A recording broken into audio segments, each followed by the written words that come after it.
You belong in a nursing home, not a palace. That's what my daughter-in-law said to me, laughing, in the front hall of the house I had bought and paid for with 31 years of my own work. And about 10 seconds before that, my son, my only child, had told me, "This is theirs now, Dad. Don't ever show your face here again." Theirs, meaning her parents. My son had decided to hand my $12 million house in Palm Beach over to his wife's mother and father, and he informed me of this in my own foyer, standing on my own floor, while his wife laughed about putting me in a home. I was 68 years old, and I want you to know exactly what I did, because it matters. I smiled, and I nodded, and I said, "All right," and I picked up my hat and I walked out of my own front door, and I got in my car and I drove away, and I did not raise my voice one single time. They thought they'd won. I know they did, because I found out later that Tatum called her mother from the driveway before I was even off the property. 11 days after that, her family showed up with 3 moving trucks, and what was waiting for them inside that house made my daughter-in-law drop the keys on the floor of the entryway.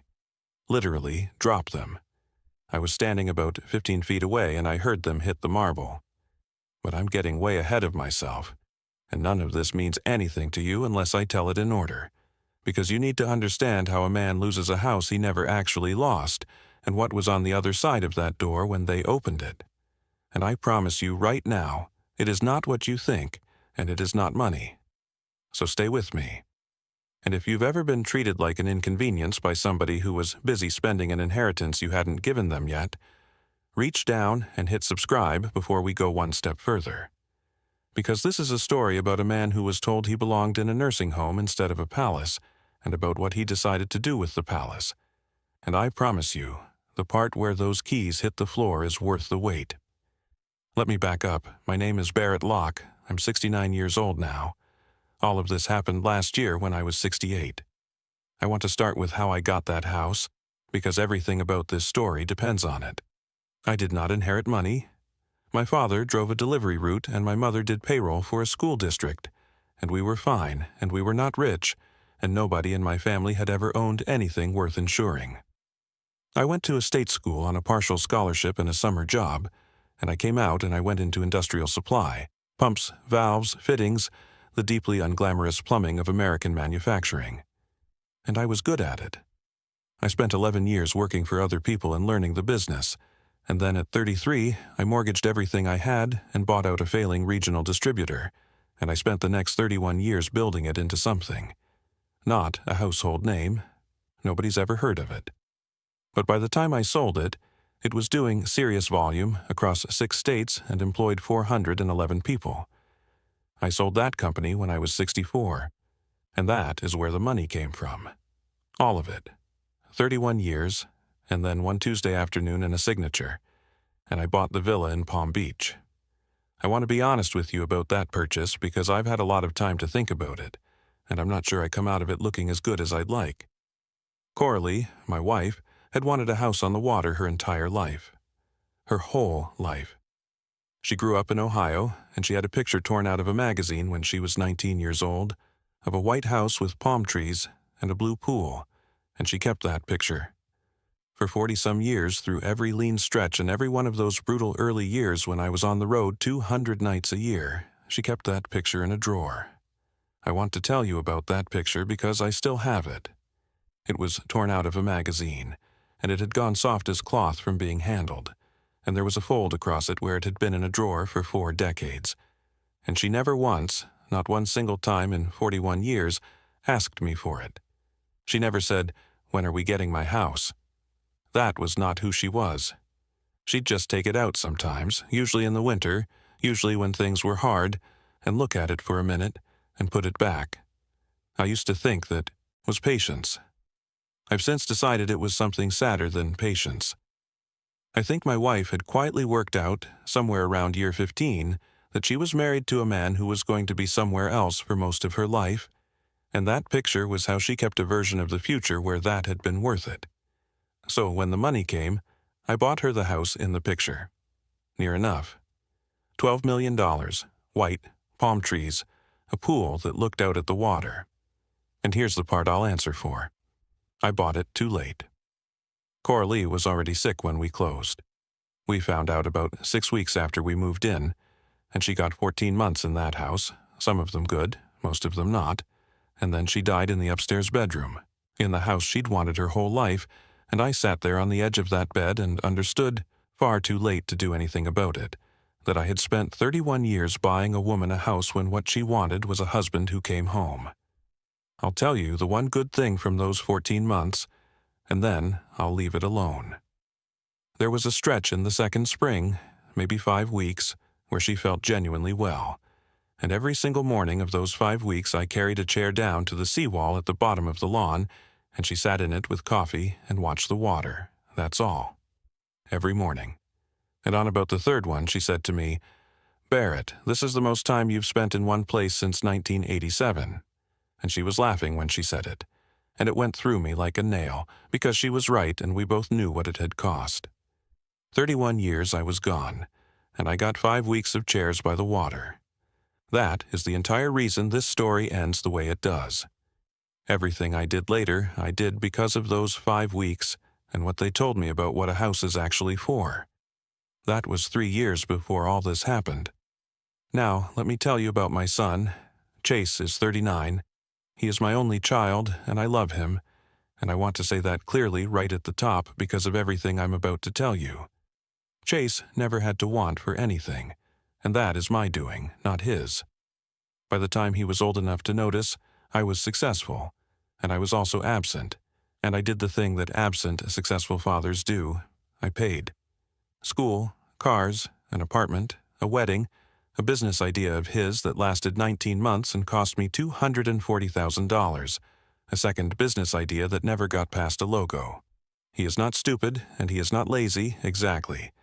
What he is a man who has never once in his life had to find out what he's actually capable of, because every time he approached the edge of that discovery, his father wrote a check. That's not a character flaw I get to be indignant about. I built it. There's one memory of Chase I can't put down. He was 11, and he'd made something at school. A wooden box in shop class, badly made. The lid didn't sit right.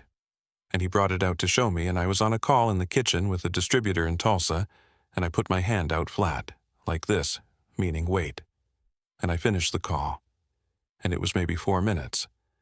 And when I turned around, he was gone, and the box was on the counter, and I said thanks, buddy, at his back going up the stairs. I found that box in a storage unit 2 years ago when I was going through Coralie's things. She'd kept it. 28 years. I'm not telling you that so you'll feel sorry for me.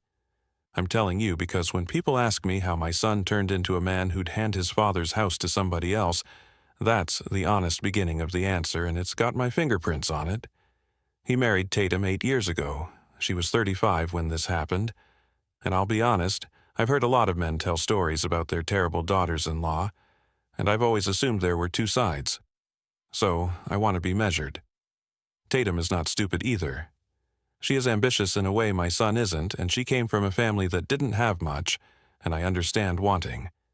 I understand it better than most people, because I spent 31 years wanting. What I could never get past was the arithmetic.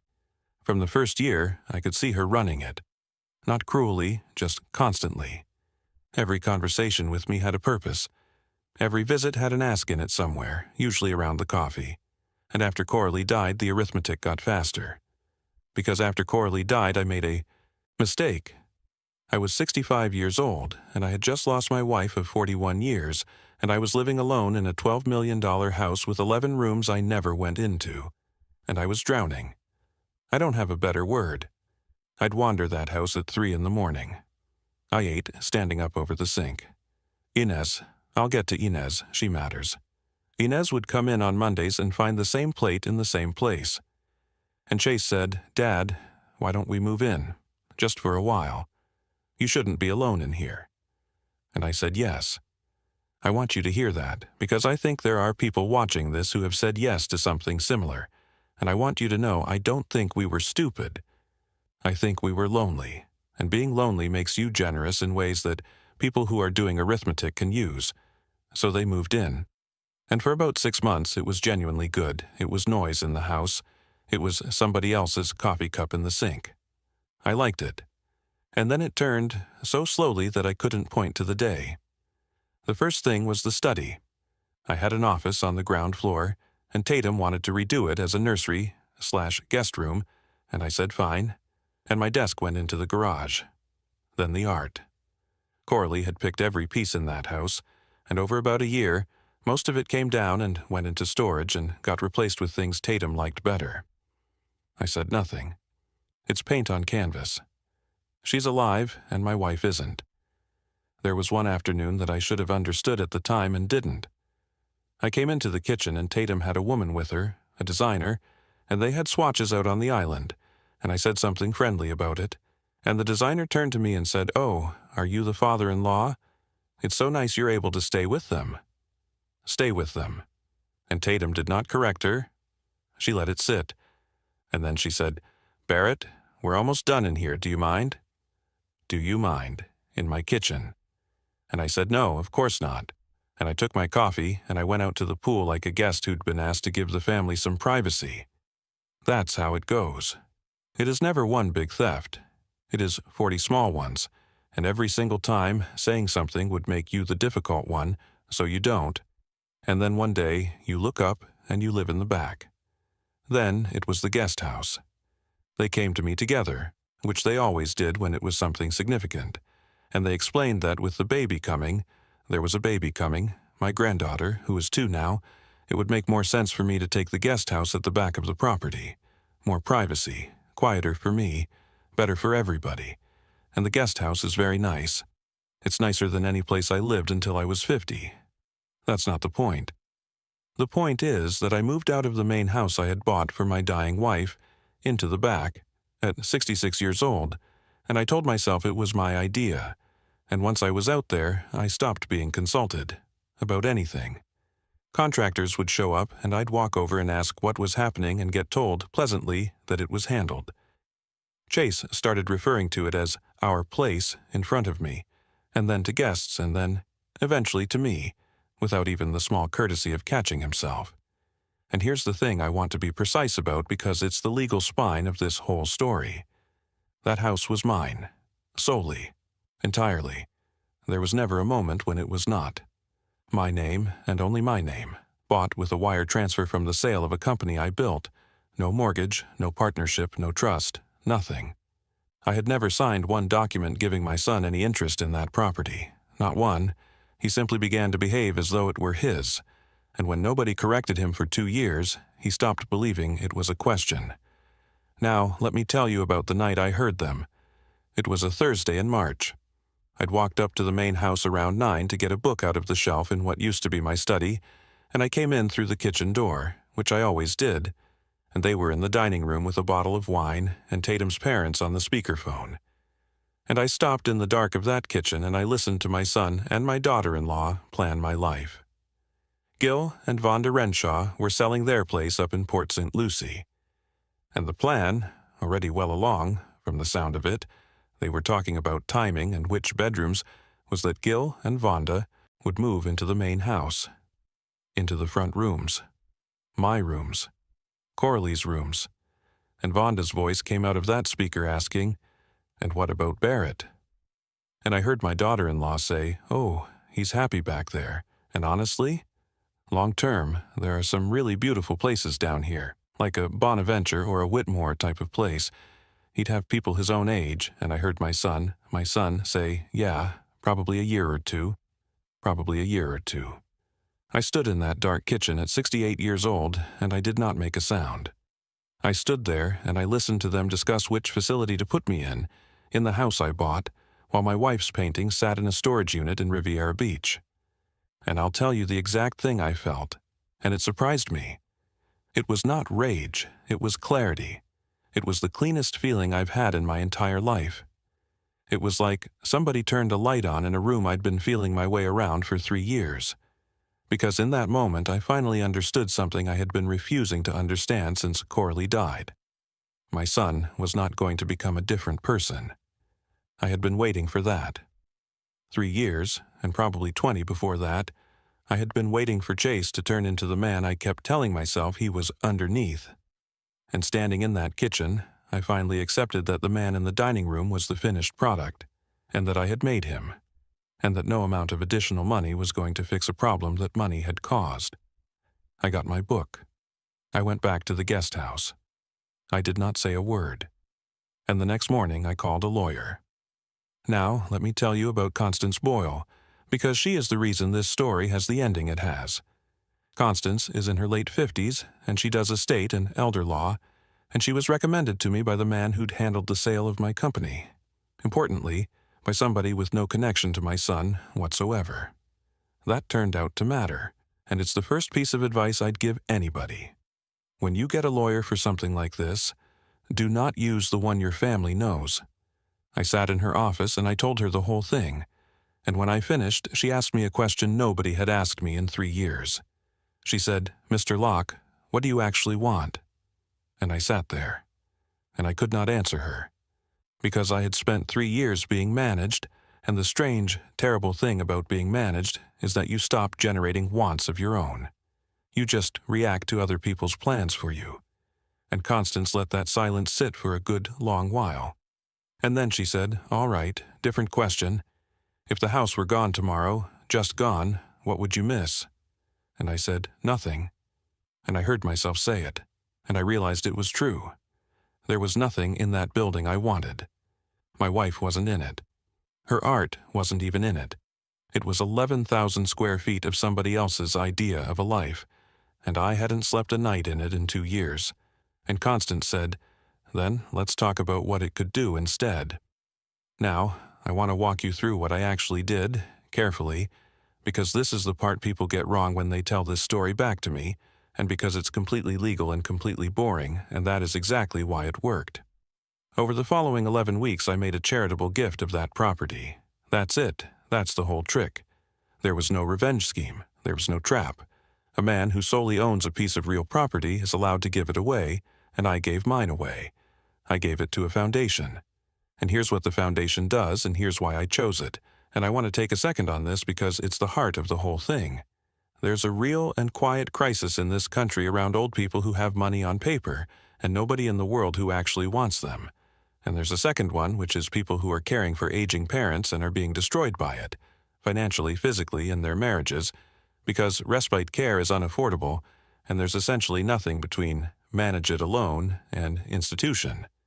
The foundation I chose works in exactly that gap, and what they wanted, and could not afford anywhere in that county, was a large residential property that could serve as a respite and transitional home. Somewhere, an 82-year-old could live for a few months with dignity while the family figured things out. Somewhere, a daughter who'd been caring for her mother for 6 years could put her somewhere decent for 2 weeks and sleep. I went and looked at what they were working with before I decided. Constance drove me. It was a converted ranch house off a 6-lane road with 8 beds in it, and a waiting list 91 names long. And the director apologized 3 separate times for the air conditioning. And I stood in that hallway and thought about 11 bedrooms sitting empty in Palm Beach, while a woman on the phone behind me told somebody there was nothing available until possibly November. That was it. That was the whole decision. It took about 4 seconds, and I've never once looked back at it. So, I gave them a $12 million villa in Palm Beach with 11 bedrooms and a pool and a view of the water. I put one condition on the gift, and only one. It had to carry my wife's name. The Coralie Locke House. She wanted that house her whole life, and she got 14 months in it, most of them in a bed. Now her name is on the front of it, and there are going to be people in those rooms for the next 50 years who get to sit by that pool and look at that water and not be alone at the end. That's the closest thing to justice I could construct out of the situation, and I'll take it. Those 11 weeks were the strangest of my life, and I want to describe them because I think people imagine I was gleeful, and I was not. I ate dinner with those 2 people. Repeatedly. I held my granddaughter on my lap in that living room while an architect I'd already hired was sitting in a parking lot outside a title company. I said good morning to my son in a driveway that had ceased to be mine 6 days earlier. And every night I went back to the guest house and I did not feel clever. I felt like a man watching a wave come in from a long way off, knowing exactly where it was going to break and on whom, and having decided not to shout. I slept better in those 11 weeks than I had in 3 years. Make of that what you like. I've stopped trying to make anything of it. The paperwork closed in the 3rd week of June, and I did not tell a living soul in my family. Now, I need to tell you about the certified letter, because this is the detail that turned the whole thing into what it became. Constance was extremely clear with me. She said, "We are not ambushing anyone. We are going to give proper written notice, well in advance with a clear date, delivered in a way we can prove. Not because we're required to be kind about it, but because I will not have anybody able to say afterward that you were sneaky. Everything we do on the record. So, in the 1st week of July, a certified letter went out to my son at that address. It stated that ownership of the property had transferred to the foundation as of the closing date.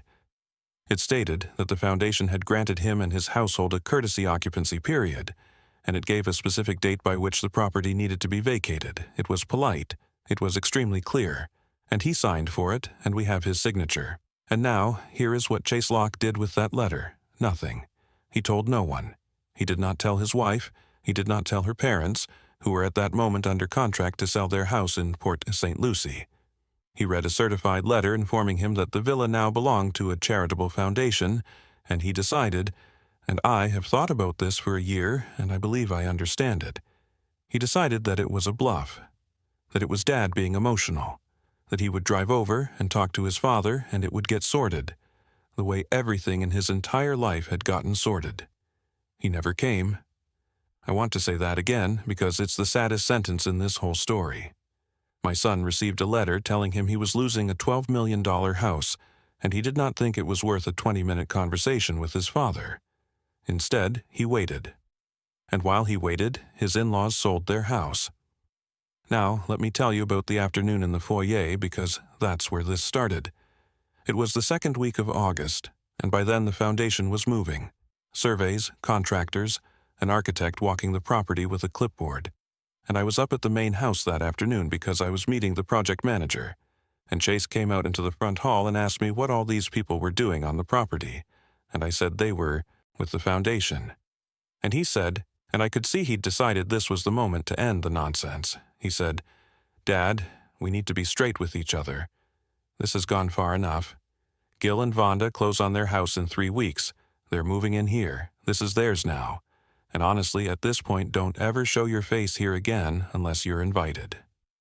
And Tatum was on the stairs. She'd come out to watch. And she laughed. Not a big laugh, a light one.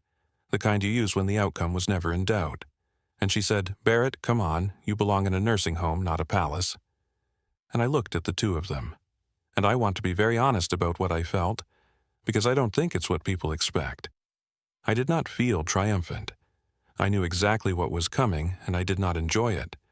What I felt was tired and enormously sad, and something almost like pity, because I was the only person in that hallway who knew what was about to happen to all of us, and I understood in that moment that I could still stop it. I could have opened my mouth right there and said the 4 sentences that would have prevented the entire thing. And I didn't. I have examined that decision more than any other in my life, and I'll tell you where I've landed. I didn't stay quiet to punish them. I stayed quiet because I had finally, at 68 years old, stopped trying to manage my son's life for him. He got a certified letter. He made a choice about it. For the first time in 39 years, I let my son find out what happens when you don't handle something. That is either the most loving thing I have ever done for that boy, or the coldest, and some days I still don't know which. So I smiled, and I nodded, and I said, "All right," and I picked up my hat and I walked out. 11 days later, 3 moving trucks came up the drive. Now, I want to explain why I was there, because this is the one thing I did that I'll cop to as deliberate, and I've made my peace with it. I was there because the foundation asked me to be. That was the day the signage went up and the project team was doing their formal walkthrough, and they'd asked me to come for the small ceremonial part of it, the naming plate, essentially. It had been on the calendar for weeks.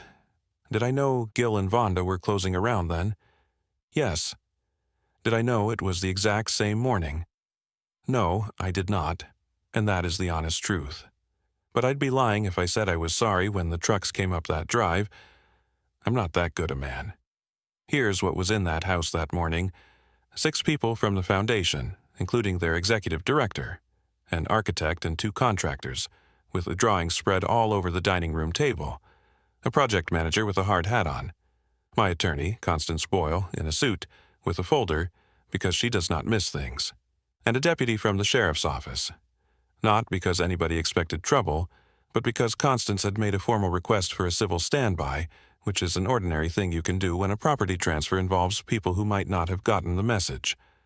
And on the wall of the entry hall, hung about 2 hours earlier, a brushed bronze plate that read the Corley Lock House, Respite and Transitional Residence. And I was sitting in a chair by the window in that front hall in my hat because I'd just come in from outside. The front doors were standing wide open because the contractors were carrying equipment through.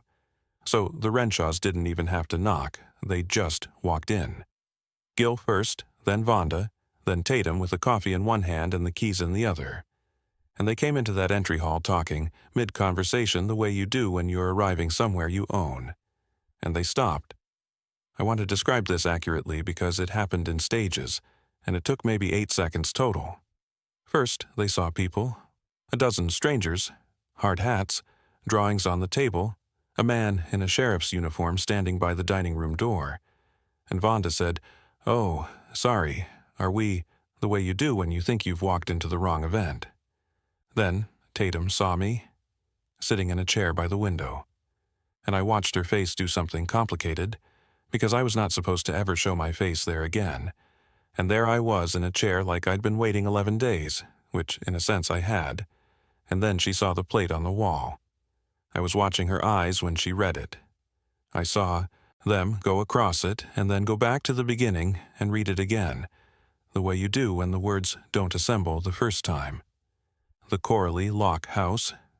Corley, my wife, her husband's dead mother-in-law on a bronze plate, on the wall of a house her parents were moving into in 3 hours.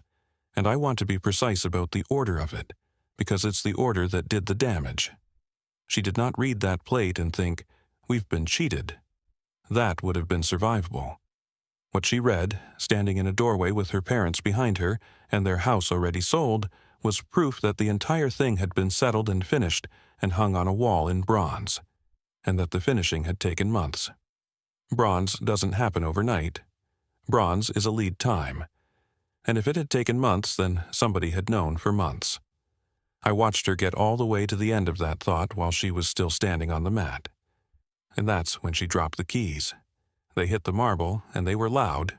You know how a set of keys sounds on a hard floor in a big room, and nobody moved to pick them up, and they just lay there on the floor for what felt like a very long time. And Gil Renshaw, who I've never had a bad word for and still don't, said, "Tatum, what is this?" And that is the exact moment my son came through the front door behind them. I'll never forget his face, because Chase understood everything instantly. He didn't have to read the plate. He'd had the letter in his hand for 5 weeks. And I watched my son walk into a room and see, all at once, that the thing he'd decided to ignore had happened anyway, on schedule, exactly as it said it would, in writing, and that his wife and his in-laws were standing in the middle of it. Constance Boyle stepped forward and introduced herself and said, very calmly, that she was counsel for Mr. Locke, that the property had transferred to the foundation in June, that written notice had been provided and signed for on a specific date, and that she had copies of everything with her if anyone would like to see them. She'd brought copies. Of course she had. And Tatum turned and looked at her husband and said, "Signed for? What is she talking about, signed for?" And Chase didn't answer her. And that silence answered her. I got up out of my chair then, and I picked up her keys off the floor, and I handed them back to her because she was shaking and it seemed like the decent thing to do. And I said the only thing I said that entire morning. I said, "There's a good facility in Wellington that takes new residents. Your mother's welcome to apply. We keep a waiting list." And then I put my hat on and I walked out past the trucks. All right, the honest rest of it, because these stories always want to stop at the good part. Gil and Vonda Renshaw had already closed on their house. That was real, and it was bad, and I want to be clear that I have never for 1 second felt good about that part. Those are 2 people in their 70s who sold their home because their daughter and son-in-law told them a villa was waiting, and it was not, because my son sat on a letter. They stayed in a rental for 4 months. It was Vonda, of all people, who called me about 6 weeks after on a Sunday, and she was not angry, and I have thought about that phone call 100 times. She said, "Barrett, I want you to know I don't blame you. I'd have done the same thing. I just wish somebody had told us." And I told her that was the truest sentence anybody had said about this whole business, and I meant it. We're friendly now, in a strange way. She sends a card at Christmas. Chase and Tatum's marriage did not survive it. They separated within about 5 months, and the divorce was final this spring. And I want to be careful here, because I know how this sounds, and I'm not going to dress it up. That was not my doing, and it also was not my doing, and I've stopped pretending those are different things. What ended that marriage was not the house. It was that she found out, in front of her parents, that her husband had known for 5 weeks and said nothing. Everything after that was just the paperwork. Chase and I did not speak for 7 months. Then in March, a year after the night in the kitchen, which I noticed, and I suspect he did too, he called me, and we met at a coffee place in West Palm, and I want to tell you honestly that it was not a reconciliation. It was very hard, and it was not warm. He was still angry. He told me I'd humiliated him, and I said, "Yes, that's fair, and I'm sorry it happened in front of your in-laws, and I would do it again." And then he said the thing that I think about most. He said, "You could have just told me." And I said, "Chase, I sent you a certified letter." And he sat there. And I watched him understand it, really understand it for the first time, that it had never once occurred to him to take his father seriously. That the letter had arrived, and he had filed it under things Dad will get over. He's 39 years old. That was the first consequence he ever experienced that I didn't buy him out of. I don't have a good word for what we are. We talk, it's careful. He works now, an actual job for somebody else, and he's not good at it yet, and he hates it, and I have not offered him $1, and I am not going to. That's the most fathering I've ever done. And I started at 68, and my granddaughter is 2.5. I see her every other weekend. Tatum has been decent about it, considerably more decent than I expected, and I've told her so. That little girl is going to grow up knowing her grandfather, and that is worth more than that house was. The house took most of a year to convert, and it opened this past summer. 12 residents at a time, plus 4 respite beds that turn over constantly. I go on Thursdays. I don't do anything useful. I'm not a nurse, and I'd be a menace. I sit out by the water with whoever wants company, and mostly what I do is listen to people in their 80s tell me about their lives, which it turns out is the single best way I have ever found to spend a morning. There's a man there named Aurelio, 91, who was a merchant marine and has been everywhere on this earth twice, and who has no living family whatsoever, not one person.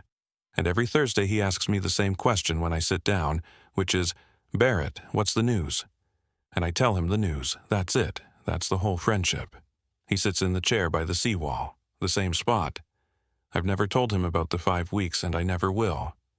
Inez de la Cruz. I have to tell you about Inez, because I've saved her for last on purpose. Inez cleaned that house for 22 years, going back to the old place before Palm Beach. She was there through Coralie's whole illness. She sat with my wife on afternoons when I could not stand to be in the room, and I have never properly thanked her for it because there is no way to. And when Chase and Tatum moved in, they cut her days, and then they let her go entirely, by text message, after 19 years, with no severance and no notice, because Tatum wanted to use the service. That was actually the first thing I did, before the foundation, before any of it.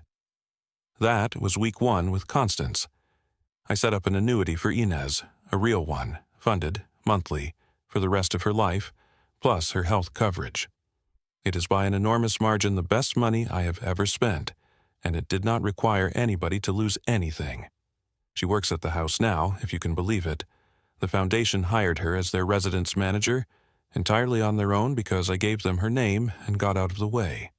She runs that building, she knows every inch of it. She's the one who shows the families around, she calls me sir, still, after 23 years, and I have given up. Here's the thing I keep coming back to, and then I'll let you go. My daughter-in-law told me I belonged in a nursing home instead of a palace. and she meant it as the worst thing she could think of to say to me, that I was old and finished, and that people like me belong stored somewhere out of sight, while people like her enjoy the good rooms. And what I keep thinking is, she wasn't wrong about the building. She was wrong about who it was for. That house is now full of old people, every single day. People in their 70s and 80s, in the good rooms, with a view of the water, being looked after by people who chose to do it. It is, in the most literal possible sense, a nursing home in a palace. She named it, I just did the paperwork. And here's the part I actually want you to take away, if you take anything. I did not do that to get back at anybody. If I'd wanted revenge, I had far better options, and Constance laid several of them out for me. I did it because on the night I stood in that dark kitchen, I finally worked out what my problem had actually been for 3 years. It wasn't that my son wanted my house. It's that I didn't want anything. I had 11,000 square feet and every reason to be fine, and I could not have told you one single thing I wanted out of the rest of my life. And a man who doesn't want anything is furniture. He gets moved around the room by whoever's decorating. The day I decided what that house was for, I stopped being furniture. That's the whole story. Everything else, the keys on the floor, the trucks, the look on her face, that's just what happened afterward, and honestly, it mattered a great deal less than I thought it would. If you are being managed by your own family right now, if you notice that people talk about your future in front of you in the third person, I want you to hear this from a man who let it go on for 3 years. It doesn't stop because you're patient. It stops the day you want something specific and you say it out loud to a lawyer who has never met your children. So, let me ask you something, and I really do read these. Have you ever let somebody move into your home, or your life, temporarily, and slowly realized you'd become the guest? How did it happen, and what did you do about it? I'd like to hear because I know I'm not the only one who didn't see it until I was living in the back. And this one matters to me more. Is there somebody in your life like my Inez? Somebody who wasn't family who showed up anyway year after year and never got properly thanked for it? Tell me about them below. Say their name. Those are the people this whole thing is actually about. If this one meant something to you tonight, do me that favor I asked for at the start. Hit subscribe and stay with me. There's another one coming, and it's a good one.